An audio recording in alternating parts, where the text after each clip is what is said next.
And so you teach meditation, and but the meditation you teach is not formal meditation. It's what can you? Yes, I mean, I've done more formal meditations, but over the years, I've just realized for me, it's just about letting the attention completely relax.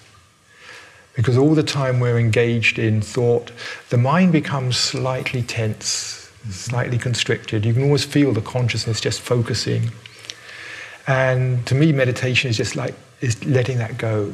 And in that, just stepping out of the thinking. It's not trying to stop thought.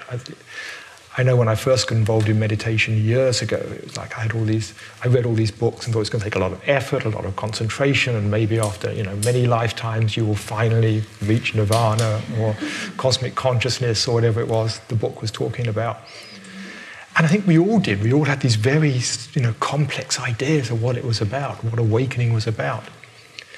And over the years, for me, it's just got simpler and simpler and simpler and simpler, and it's about not doing anything.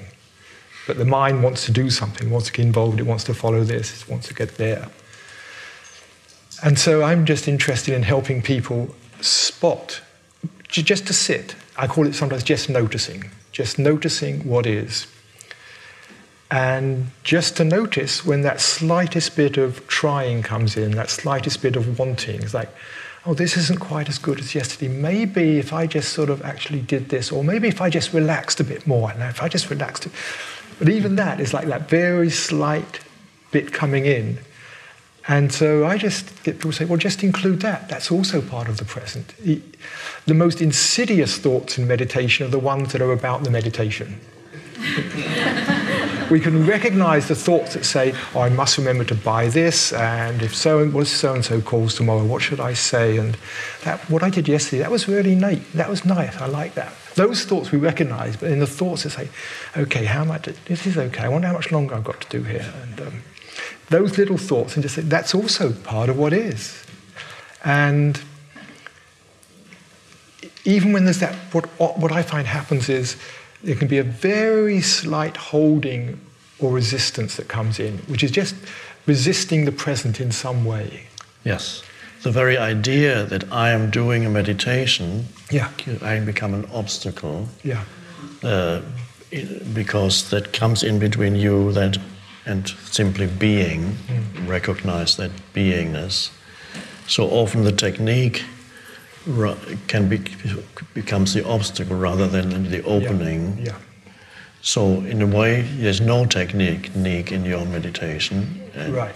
You can't do meditation, but it's an exercise of awareness, bringing awareness to what is, and it's the resistance that keeps us locked in. And so even bringing awareness to the resistance. And so when you notice there's some slight holding or resistance, to notice what that feels like. Yes. How does it feel to be resisting what is, to be resisting the present? Yes. And you can be the space even for the resistance. Yes. Because then you take a step back from there. There's the resistance, and you're space for that. Yeah. Whatever arises, you can be the space for that. Yeah. So I often say to people, just don't resist the resistance, but paradoxically, you can relax into the resistance. Yes. Yes. It's there, you don't try to get rid of it. There's a faint sense of tension here. I'm just resisting. Okay, just notice it. What's it like? Okay, now relax into that. And of course, as soon as you do, it dissolves and you just drop back to being. Yeah. Yes. Yes, that's lovely. So that sounds quite easy. It is totally easy. It is ease itself. It is ease itself. However, these minds have been trained to do things and to train to do things well, and we could always do things a little better, and maybe if I just tried a little bit harder, it would be even better. Yes, yes. Yeah, we're so trained in this mindset that to try to make things better. Yes. And in some ways, meditation for me is an untraining of the mind, or stepping back from all that conditioning that we have through our lives. Yes. It's just stepping back from that.